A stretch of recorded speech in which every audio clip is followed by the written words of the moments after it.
हाँ जी, हमारी real analysis की क्लास में आप सभी का फिर से स्वागत है। हम पढ़ रहे थे रियल एनालिसिस में सीरीज।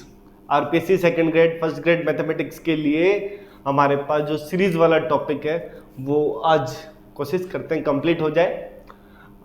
कुछ क्वेश्चंस ऐसे रहे हैं जो एग्जाम में पूछे गए हैं बट अपने समय की कमी की वजह से नहीं कर पाए हैं यहाँ पे, तो वो क्वेश्चंस आप प्रैक्टिस करिए। जो समझ नहीं आ रहा है, जो नहीं हो पा रहा है, वो टेलीग्राम ग्रुप पर शेयर करिए, आपका सॉल्यूशन वहाँ मिल जाएगा। और आपने अभी तक टेलीग्राम ग्रुप ज्वाइन नहीं किया तो जल्दी से कर लीजिए, लिंक मिल जाएगा आपको डिस्क्रिप्शन में। और पुरानी क्लासेस जो अभी तक नहीं देखी है उनका भी लिंक मिल जाएगा। तो चलिए बिना किसी देरी के हम स्टार्ट करते हैं हमारा सीरीज वाला जो टॉपिक। आखिरी क्लास में अपन ने जो डीएलएम रेशियो टेस्ट है वो कैसे यूज करते हैं उनके ऊपर चीजें देखी थी।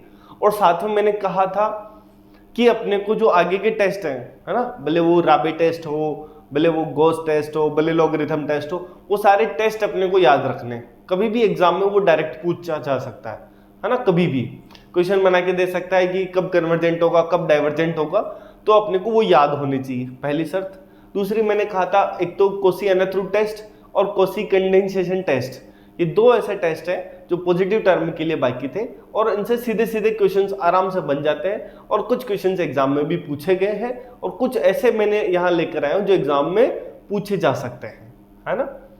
और ये जो हम पढ़ेंगे यहाँ से एग्जाम के कुछ पूछे हुए लगभग सभी क्वेश्चंस हो जाएंगे, इतना कंफर्म है, ठीक है। तो चलिए प्रैक्टिस करते रहिए।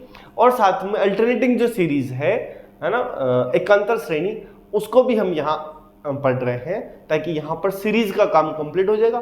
फिर एक या दो क्लास जो भी लगेगी हम यूनिफॉर्म कन्वर्जेंट सीरीज के बारे में जो भी हमारे पास बचा हुआ होगा वो मैटर आपको मिल जाएगा, ठीक है। चलिए कोशी-अनंत टेस्ट क्या होगा, हम कह रहे हैं कि सीरीज यूएन सीरीज है पॉजिटिव टर्म की, मतलब हर एक टर्म पॉजिटिव है।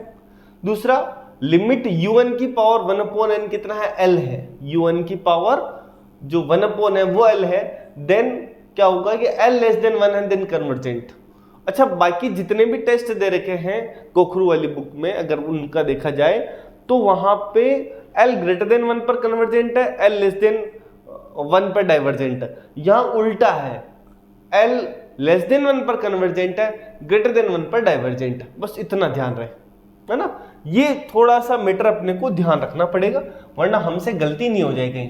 यहाँ पे L less than 1 convergent, L greater than 1 then divergent, बस उल्टा है थोड़ा सा, ठीक है। अच्छा, दोनों टेस्ट हैं, एक बार देख लेते हैं, फिर इनके ऊपर क्वेश्चंस कैसे बन सकते हैं वो देखते हैं। अब तक नहीं बने तो कुछ क्वेश्चंस तो ऐसे हैं कि जो बनेंगे ही बनेंगे इस बार, पूरे चांसेस हैं, ठीक है।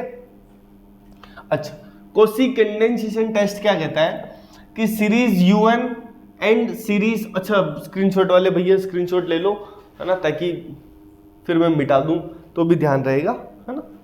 चलिए क्या कह रहे हैं, कोशी कंडेंसेशन में सीरीज यूएन एंड सीरीज 2 की पावर एन यू 2 की पावर एन दोनों एक ही तरीके से बिहेव करेगी, है ना। दूसरा, ये कैसे, दूसरा बुक में ऐसा लिखा है, समेशन यूएन एंड समेशन ए की पावर एन यू ए की पावर एन बिहेव सेम, और जहां ए ग्रेटर देन 1 वाली कंडीशन है तो मैंने ए क्या लगा दिया, 2 लगा दिया, और ये बड़ा काम आता है, ठीक है। ये दोनों ही टेस्ट है, हमको याद रहनी चाहिए कि दोनों सीरीज एक ही तरीके से बिहेव करेगी। यहां पे अनंत टेस्ट कब लगाना है, जब पावर में n चल रही हो, जब पावर में n दिखे वहां पर अनंत टेस्ट लगाने में फायदा है। क्यों, क्योंकि यूएन की पावर 1/n करनी, इसीलिए फायदा है, बस इतनी सी बात है, ध्यान रह जाएगी, है ना। चलिए अब बिना किसी देरी के दोनों याद कर लिए होंगे आपने, है ना। याद करने, एंड टू एंड करने हैं, रोज जो चीजें याद करनी है उनका रिवीजन हो हमसे, ठीक है। चलिए एक सीरीज दिया है जो इस बार बन सकता है,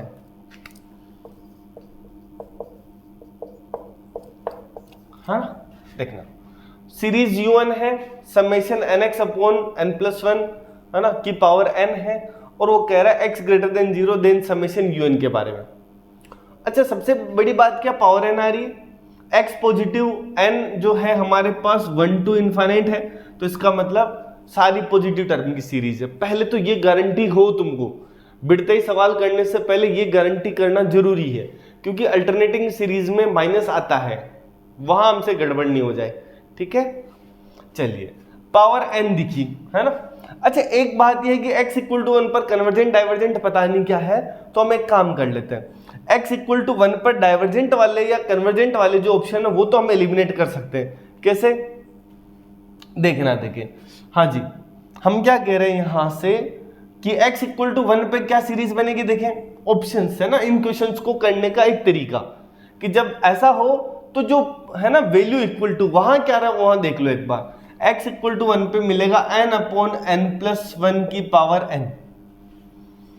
अच्छा इसका मतलब ये ऐसा है कि भाई series 1 upon 1 plus 1 upon n की पावर n है ना। और अगर तुम देखोगे ये u1 है और u1 की जो लिमिट है पॉजिटिव टर्म की सीरीज, और u1 की जो लिमिट है limit 1 upon 1 plus 1 upon n की पावर n, वो आ रहा है 1 अपॉन e, और जो कि जीरो नहीं है। मैंने कहा था कि जीरो नहीं है तो क्या हो जाता है, डाइवर्जेंट हो जाता है, कन्वर्जेंट नहीं हो पाता है ना। तो इसका मतलब 1 पर जो जो डाइवर्जेंट दे रहा होगा वो ऑप्शन बन सकता है, बाकी नहीं बनेगा। तो इसका मतलब ये है कि इन दोनों ऑप्शन के अलावा ये दोनों ऑप्शन एलिमिनेट हो गए। क्या किया मैंने, x इक्वल टू 1 पर चेक किया, ये इसका मतलब e दे रहा है लिमिट जो कि जीरो नहीं है। अब सर ये कैसे, थोड़ी प्रैक्टिस करनी पड़ेगी जहां पे हमको ऐसे वैल्यू पुट करने पर, है ना। अब दूसरा ये सीरीज सिंपल सी दे दी ना, इसमें मल्टीप्लिकेशन है ना इसमें x है, तो हम सीधा लिमिट u1 वाला खेल देख सकते हैं, है ना। कहीं ना कहीं से कोई ना कोई तरीका हम निकाल सकते हैं इसका। बढ़े आगे। अच्छा अब क्या कह रहे हैं यहां से, हाँ पावर n है ना, अब मैं क्या करूं, कोसी nth रूट टेस्ट लगा दूं। कैसे देखना, un की पावर जो है 1 अपॉन n क्या होगा, nx upon n plus 1, limit लगाएंगे और लिमिट लगाएंगे तो ओनली x ही बचेगा n टेंस टू इनफिनिट पर, है ना। x कैसे बचेगा, limit x upon 1 plus 1 upon n, और ये टोटल x आ जाएगा, n टेंस टू इनफिनिट पे 1 प्लस 0 दे देगा, x आ जाएगा। अब कोसी रूट टेस्ट क्या कहता है, nth रूट टेस्ट, कि जब x 1 से छोटा है तब कन्वर्जेंट है, x 1 से छोटा है तब कन्वर्जेंट, इसमें तो बड़ा है, इसका मतलब ऑप्शन ये है। आया ना समझ में। ऐसा क्वेश्चन पहले भी पूछा गया है, ये सेम क्वेश्चन पूछा जा सकता है एग्जाम में कभी भी, और मुझे उम्मीद है कि इस बार 2026 वाले पेपर में ये क्वेश्चन फर्स्ट ग्रेड या सेकंड ग्रेड पे कहीं ना कहीं दिख सकता है।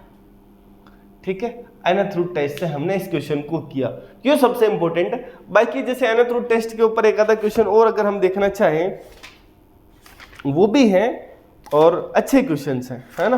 तुम एक काम कर सकते हो कि जो एक्सरसाइज के क्वेश्चन है वो भी एक बार देख लो तो तुम्हारे लिए ठीक रहेगा। हाँ जैसे एक क्वेश्चन है,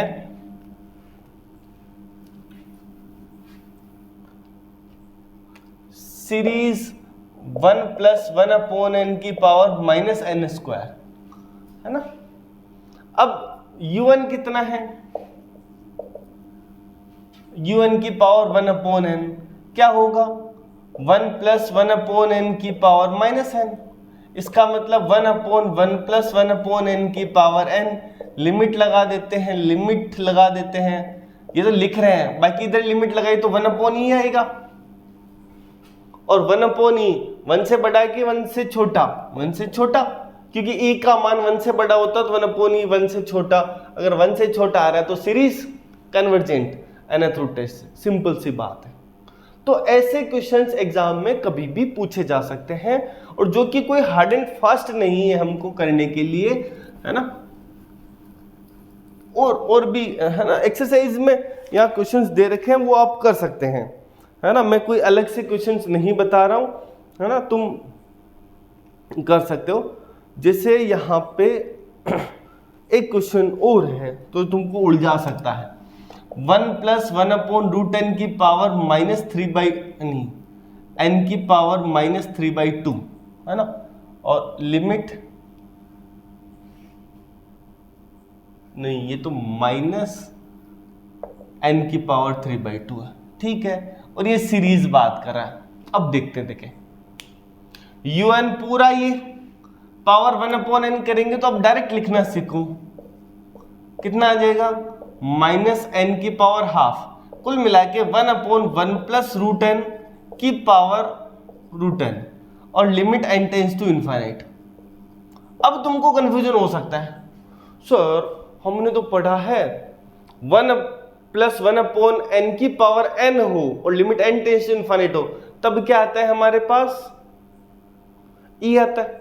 यहां पे क्या है, हाँ अब e कर सकते हैं वैसे तो, बाकी जो तुम्हारी लिमिट का एक फॉर्मूला है क्या है 1 टू द पावर इनफाइनाइट, तो उसके लिए जो लिमिट आती है ना e टू द पावर, है ना e टू द पावर में √n 1 माइनस √n, हाँ वो e आएगा लिमिट। जैसे एक फंक्शन है, मैं फॉर्मूला बता देता हूं, है ना, इसकी लिमिट वैसे e ही आएगी, कैसे आएगी मतलब 1/e, इसकी लिमिट पूरे की क्या आएगी e ही आएगी। कैसे आएगी, एक तरीका तो हम ये देख सकते हैं कि भाई देखो n टेंस टू इनफाइनाइट पर √n भी इनफाइनाइट पर जाएगा, तो वो सेम कंडीशन बनती हुई दिख रही है।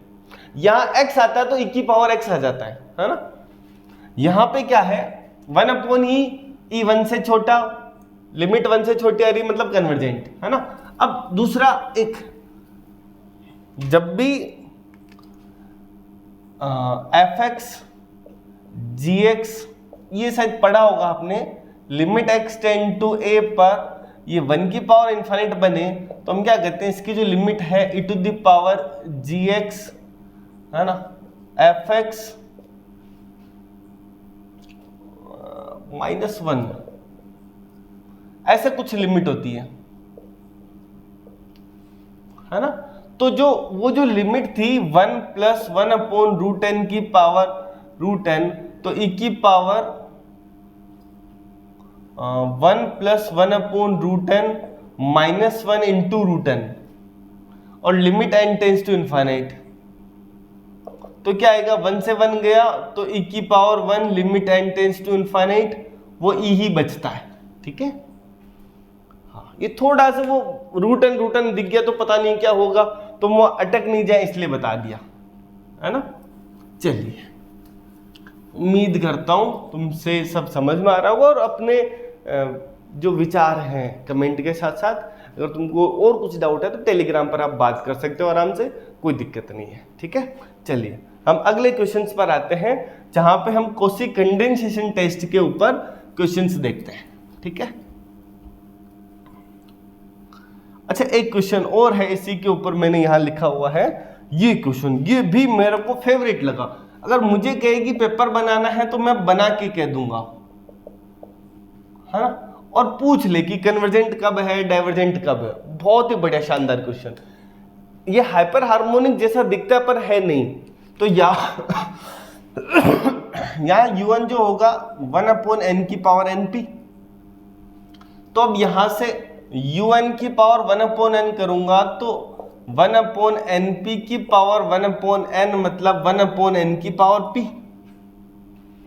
अब आराम से हम गलती क्या कर सकते हैं, यहां से हमको यहां से 1/n की पावर p दिख के हाइपर हार्मोनिक सीरीज दिख के तुम वहां जा सकते हो, पर आंखें खुली रखना है, अपने को ध्यान रखना है हाइपर हार्मोनिक की बात नहीं हो रही है।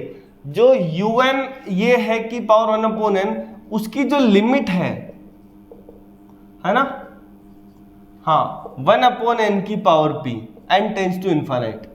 अब बताओ क्या आएगी, अगर p का मान 0 से बड़ा है, 0 से बड़ा है तो 1/∞ मतलब 0, 1 से छोटा कन्वर्जेंट, और ये p का मान 0 के बराबर या 0 से, है ना, 0 के बराबर या 0 से 0 से छोटा है, 0 से छोटा हो तो क्या होगा यहां से मतलब p नेगेटिव होगा तो ये ऊपर जाएगा तो इनफाइनाइट बनेगा। Limit n tends to infinite 1/n की पावर p, p नेगेटिव है तो ऊपर जाएगा पॉजिटिव बनेगा, total value infinite greater than 1 तो डाइवर्जेंट, और p इक्वल टू 1 हुआ, क्या हुआ p इक्वल टू 1, है ना, तो हमारे पास यहां से n की पावर n है ना, तो ये कन्वर्जेंट होगा कि डाइवर्जेंट होगा? p इक्वल टू 1 पे, हाँ p इक्वल टू 1 पे लिमिट क्या आएगी? 1 आएगी। और हमने क्या कहा है इसमें ट्रू टेस्ट में l इक्वल टू 1 पे, है ना? एक सेकेंड में खुद ही ट्रू टेस्ट भूल गया हूँ, वापस देख लेते हैं। हाँ, कन्वर्जेंट हो भी सकती है और नहीं भी हो सकती है। पहली चीज आई समझ में, p ग्रेटर देन 0 पर कन्वर्जेंट, p लेस देन 0 पे डाइवर्जेंट। और ऑप्शन में बिल्कुल दे सकता है कि convergent if p greater than 1, पर यहाँ पे हमको ध्यान रखना है p ग्रेटर देन 0 पर कन्वर्जेंट है, ठीक है? अच्छा, p इक्वल टू 1 पर क्या होगा? p इक्वल टू 1 पर 1 अपॉन n की पावर n बनेगा। अच्छा, इसको मैं ऐसे कर सकता हूं, un upon un plus 1, un है 1 अपॉन n की पावर n, un प्लस 1 में n प्लस 1 की पावर n प्लस 1, तो ये आ जाएगा हमारे पास n प्लस 1। तो कुल मिला के n into 1 plus 1 upon n की power n plus 1, n tends to infinite पे देगा इन्फाइनाइट, जो कि ग्रेटर देन 1 होगा। और रब ये टेस्ट में ग्रेटर देन 1 पर कन्वर्जेंट होता है ना? तो p ग्रेटर और इक्वल टू 0 पे कन्वर्जेंट है और लेस देन और इक्वल टू 0, लेस देन 0 पे डाइवर्जेंट है। ये ध्यान रखना है ना? मैं इसको याद रखने के लिए बना लूं और एक बार चेक कर लेते हैं जो हमने किया है वो एक्चुअल में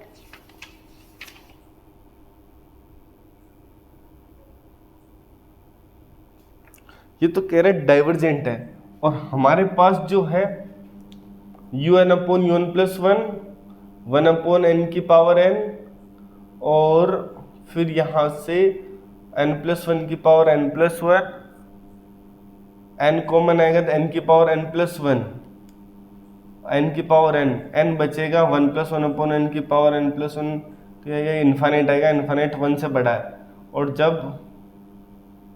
1 से बड़ा है तो कन्वर्जेंट है, कन्वर्जेंट आना चाहिए, ठीक है? चलो ध्यान रखना इसका क्या है। लास्ट अल्टीमेटम जो है ये है, हमको निकल के आया p ग्रेटर देन 0 पे convergent and p less than equal to 0 पे डाइवर्जेंट। नहीं, ग्रेटर देन इक्वल टू भी क्या आया? कन्वर्जेंट आया ना, ठीक है? ग्रेटर और इक्वल टू 0 पे कन्वर्जेंट और लेस देन 0 पे डाइवर्जेंट, बस ये अपना काम हो जाए, ठीक है? ये क्वेश्चंस एग्जाम में ये भी पूछा जा सकता है, ठीक है? आगे बढ़ते हैं, ये ध्यान रख लेना, ये याद रख लेना, इसका बहुत अच्छा काम रहेगा। बाकी हम और चीजें देखेंगे इसके ऊपर। चलिए, हाँ, अब कोशी कंडेंसेशन टेस्ट जो है उसके ऊपर कुछ चीजें देख लेते हैं। क्या है देखना, हमने क्या कहा था, un और सीरीज un और सीरीज 2 की पावर n u2 की पावर n, मतलब सीरीज में जहां जहां n है वहां 2 की पावर n लगाना है, दोनों ही एक ही तरीके से बिहेव करेंगे। तो अगर इसमें देखा जाए, हाँ, 2 की पावर n जहां जहां n है वहां 2 की पावर n, हमको सीरीज un एंड सीरीज 2 की पावर n u2 की पावर n, समझ रहे हो ना? 2 की पावर n तो एक्स्ट्रा मल्टीप्लाई करना है, जहां जहां n है वहां लगाना 2 की पावर n, log 2 की पावर n की पावर p। हाँ जी, ये जो आया सीरीज वो क्या आएगा? n की पावर p log 2 की पावर p, है ना? n की पावर p और log 2 की पावर p। अब ये जो है यहां से हमारे पास हाइपर हार्मोनिक सीरीज के जैसे, है ना, कंपैरिजन टेस्ट से हाइपर हार्मोनिक जैसा बन रहा है, तो कहेंगे convergent if p greater than 1, divergent if p less than equal to 1। बढ़िया काम का है ना, सिंपल सी बात है, ये यहां से हो गया। सीरीज log n दे दे तो log n में हम क्या कहेंगे? वैसे इसको हम ऐसे भी सोच सकते हैं, log n है ना, since n greater than log n, तो 1 upon log n greater than 1 upon n, तो छोटा डाइवर्जेंट तो जैसे 1/n is less than 1/log n, ये डाइवर्जेंट तो ये भी डाइवर्जेंट, तो ये सीरीज क्या हो जाएगी, डाइवर्जेंट हो जाएगी। ये समझ आया?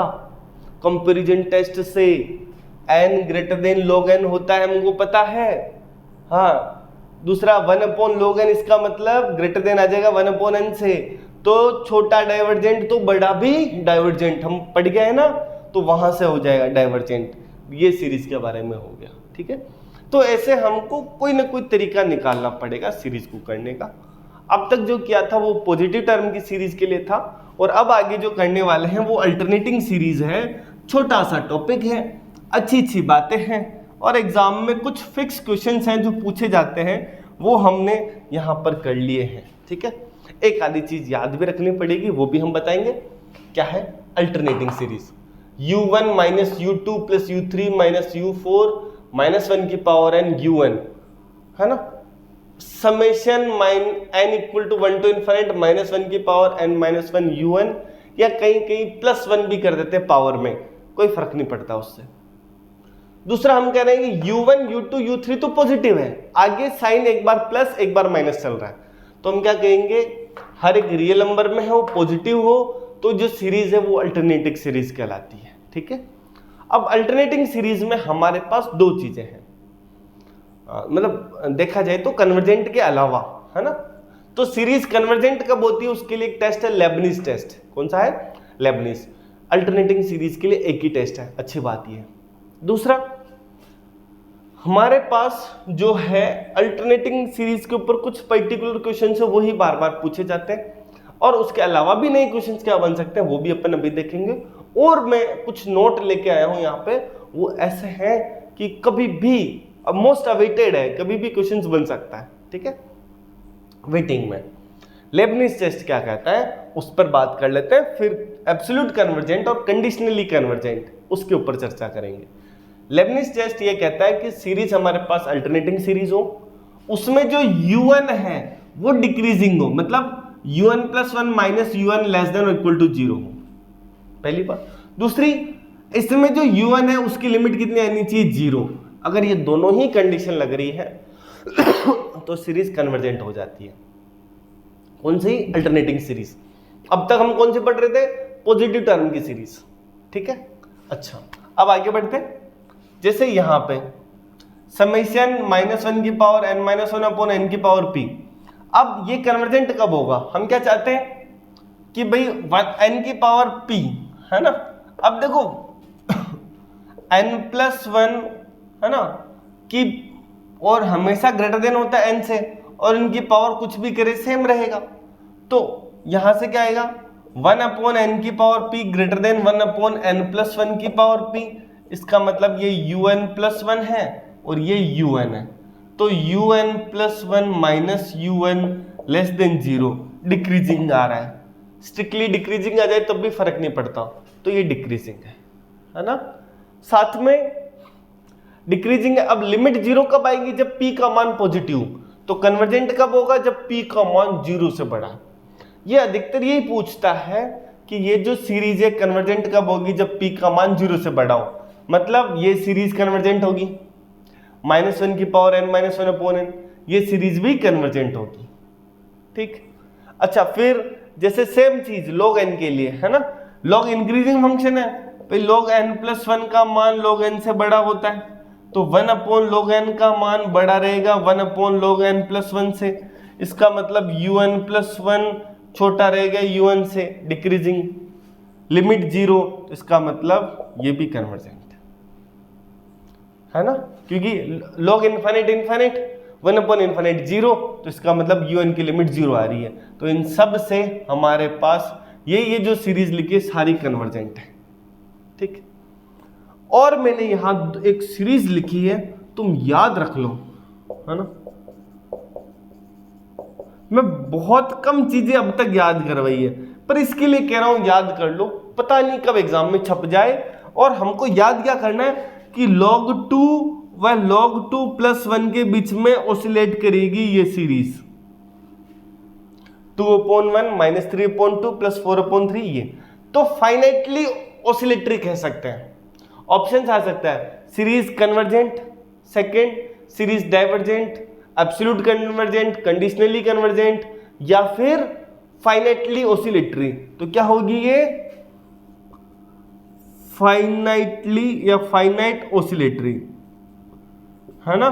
ये ध्यान रहे, परिमित दोलायमान होगी, ये याद रखना है। इसके लिए खासकर इस सीरीज के लिए जरूरी है एग्जाम में कभी भी क्वेश्चंस पूछा जा सके, और सर कहाँ से आ रहा है उसके लिए थोड़ा प्रूफ करना पड़ता है। हाँ, मैं ये जो कर रहा था ना, ये करना सीख जाना, है ना, काम की चीज है। चलिए आगे बढ़ते हैं। हाँ, हमारे पास थोड़ा समय की भी कमी है, हम उसको लेकर भी हम थोड़ा सा, बाकी अगर और समय हो तो हम आराम से 1 बाय 1 चीजें पढ़ें, पर अभी जुलाई वाले एग्जाम के लिए खासकर हमको कहाँ से क्वेश्चंस बन रहा है, कैसे जल्दी जल्दी क्वेश्चंस कर पाए, ये हो जाए बस, है ना, जितना हो सके उतना। चलिए, एब्सोल्यूट कन्वर्जेंट, निरपेक्ष अभिसारी क्या कहते हैं कि भाई अगर कोई अल्टरनेटिंग सीरीज है और उसका मोड करने पर वो कन्वर्जेंट आ जाए तो अल्टरनेटिंग सीरीज एब्सोल्यूट कन्वर्जेंट होती है। क्या कह रहे हैं? किसी सीरीज का मोड लगाने पर कन्वर्जेंट आ जाए तो सीरीज क्या हो जाएगी? Alternating series absolute convergent.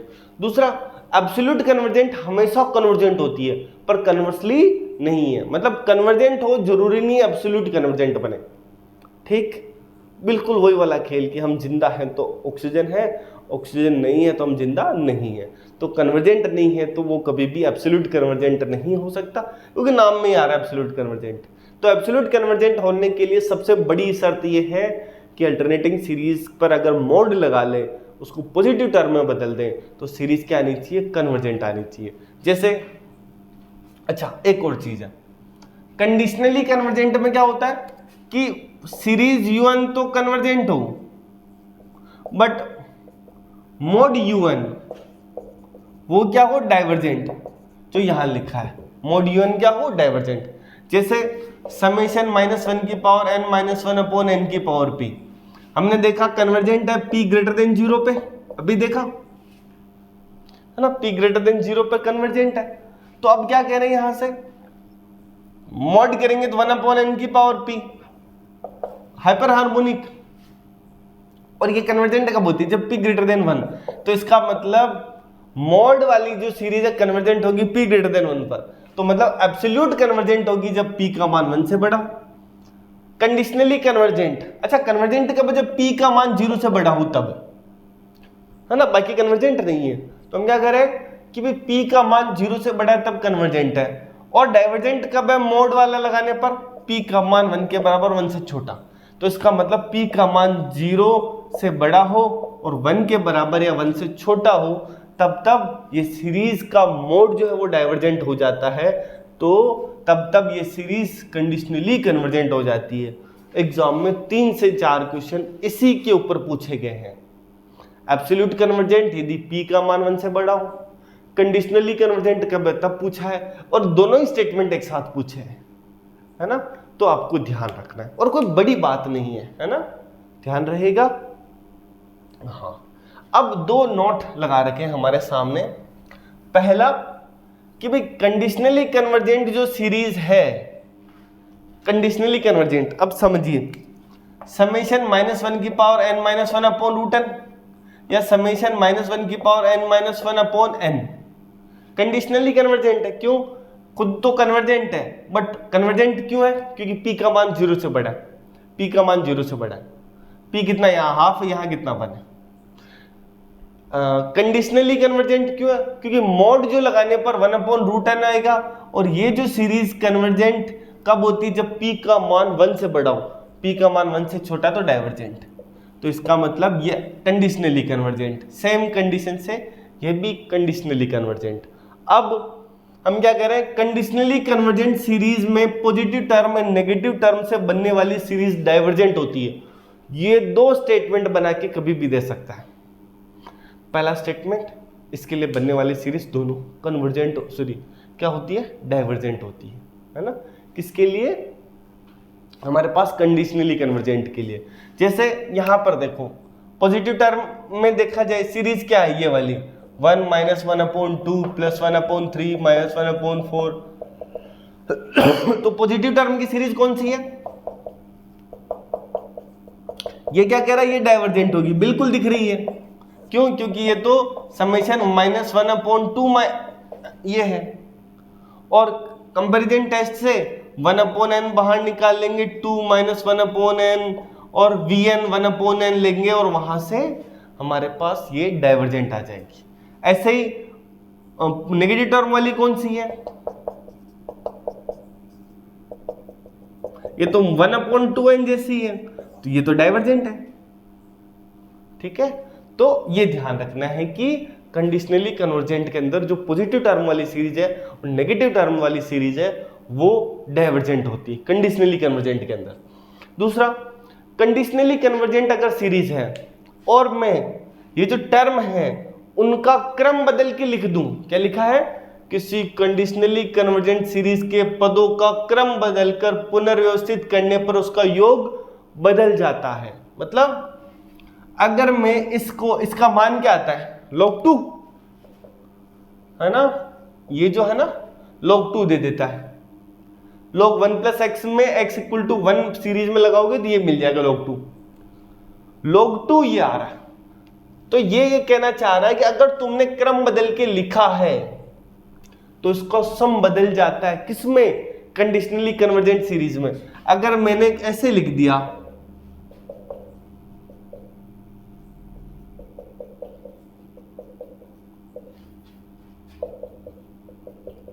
तो भी क्या कह रहे हैं? सीरीज का सम बदल जाता है। और एक बात बता दूं, अगर सीरीज कंडीशनली कन्वर्जेंट है ना तो हम ऐसे क्रम बदल कर जो चाहे जो सम ला सकते हैं।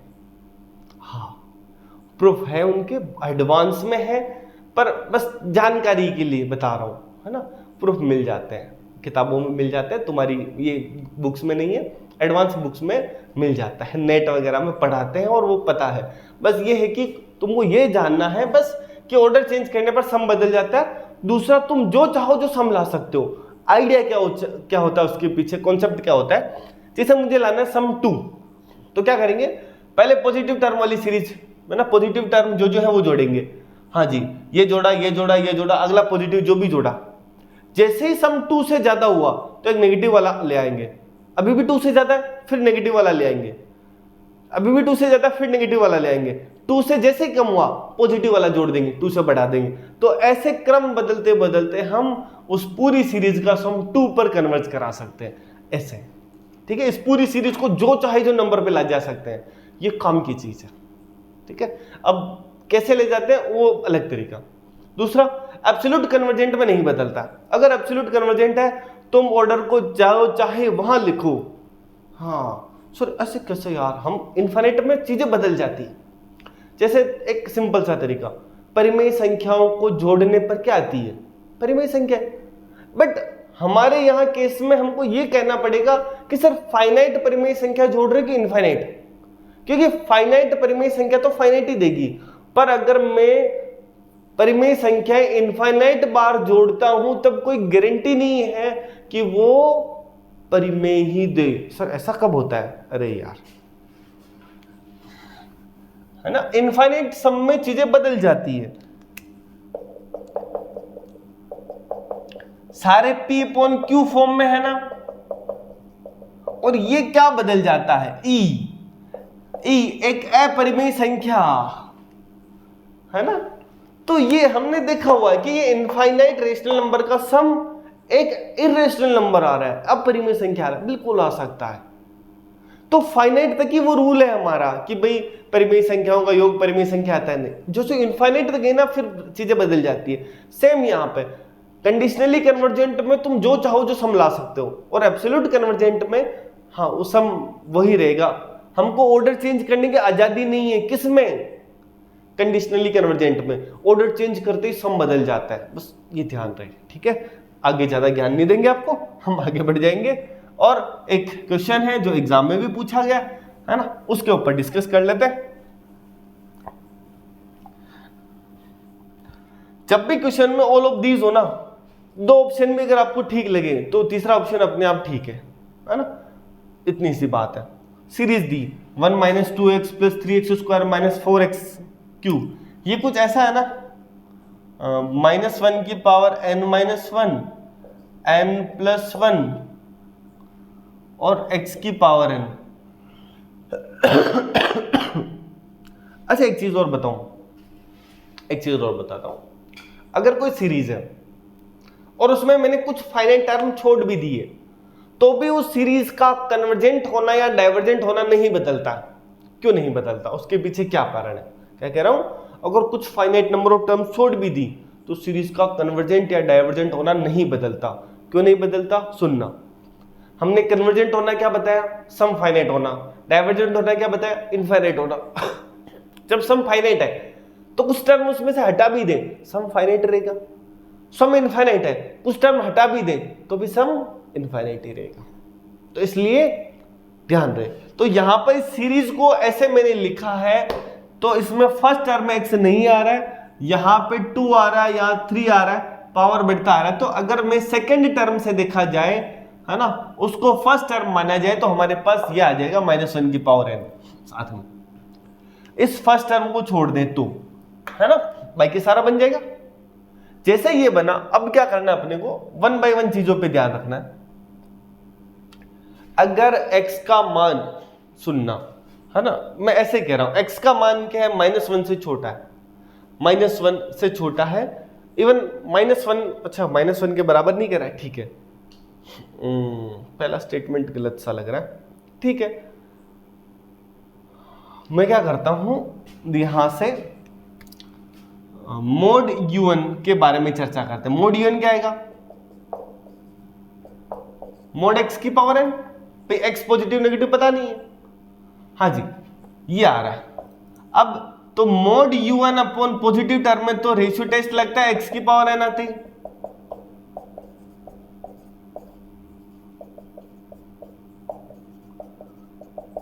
है ना, तो लिमिट लगाएंगे तो क्या मिलेगा, 1 अपॉन मोड x।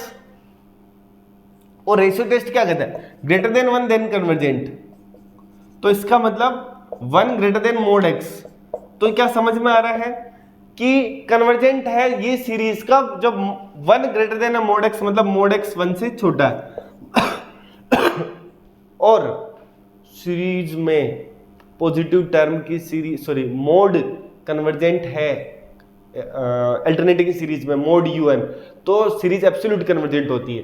तो ये ऑप्शन तो ठीक लग रहा है ना। अच्छा x इक्वल टू 1 पर क्या होगा, 1 माइनस 2 प्लस 3 माइनस 4, या x इक्वल टू 1 आ रहा है ना।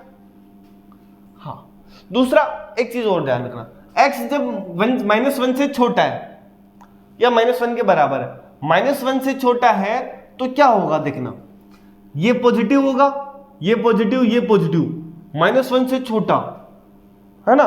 तो मतलब 1 प्लस 2 इंटू समथिंग, जैसे 1.5, 3 इंटू 1.5 का स्क्वायर। अब तुम खुद बताओ,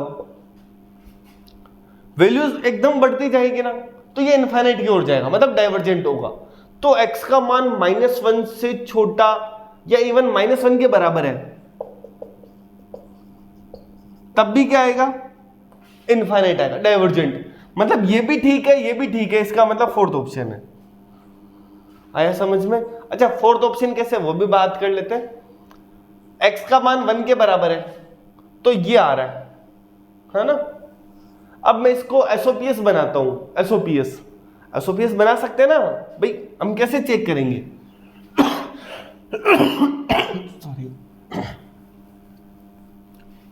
एसओपीएस जो है यहां से देखना, U1 जो S1 है हमारे पास 1 है, S2 जो है 1 - 2 मतलब -1, S3 जो है ये जोड़ेंगे कितना आएगा, 1 - 2 प्लस 3 तो 4 - 4, ये -2।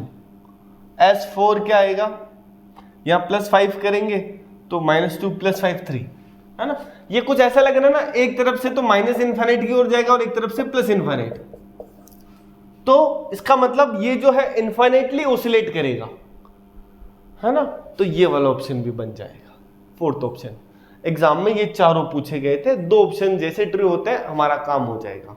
ध्यान रखना था ऑल ऑफ दीज है, इसका मतलब चारों ऑप्शन में हमारे पास अगर ऑल ऑफ दीज है तो तीनों ही ट्रू हो गए तो काम बढ़िया। वैसे आजकल ये चीज नहीं देता वो स्टेटमेंट 1, स्टेटमेंट 2, स्टेटमेंट 3, तो ओनली 1 ट्रू है, ओनली 2 ट्रू है, 1 2 3 ट्रू है, ऐसे। ठीक है, चलिए हमारे पास सीरीज का काम हमने ऑलमोस्ट कंप्लीट कर लिया है। इसमें अगर आपको कहीं कोई डाउट है तो टेलीग्राम ग्रुप हमारा बना हुआ है, वहां जाके जो भी डाउट है बताइए, और आपको ये सीरीज कैसी लग रही है जरूर बताइए, है ना। और अगली क्लास में यूनिफॉर्म कन्वर्जेंट के बारे में हम देखेंगे। मिलते हैं अपन अगली क्लास में, तब तक के लिए थैंक यू सो मच। अच्छे से पढ़ते रहिए और अपना ज्ञान बढ़ाते रहिए। ठीक है, चलिए।